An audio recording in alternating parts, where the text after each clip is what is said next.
Former Secretary. I will be asking. Yes. You will. Thank you, Mr. Chair. Obviously, we heard from Secretary Clinton after her deposition.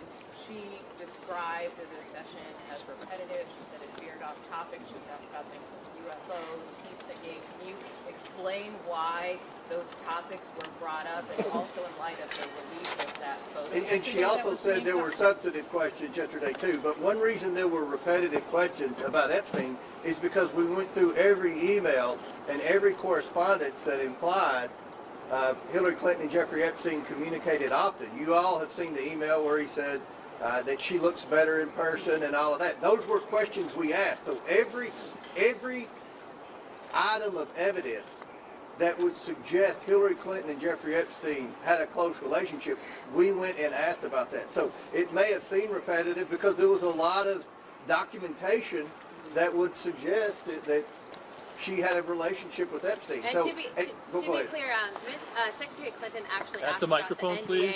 Sorry. To be clear, Secretary Clinton actually asked us about what happened with the disclosure language in the NDAA. So, I mean, I know she's trying to pivot from the fact that she's here and she had a very close relationship regarding the Clinton Foundation and Epstein and Maxwell. But the point is, and I think I'd like to hit on this with probably Ms. Mace here, but I think we have a very important interest and curiosity about what specifically the co-conspirators had a role in all this, right?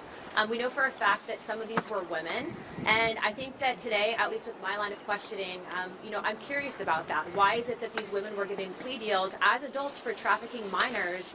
How much of that did they witness, etc.? And so, you know, I don't know that Secretary Clinton was all that honest about the context of this investigation. We asked extensively about intelligence ties, whether or not she felt that she was targeted as a result of possibly an intelligence gathering operation, and she was very curiously interested in that. And then also, you'll hear it in the response, but had told us to follow up with a few countries, one of which is our ally. So that's interesting.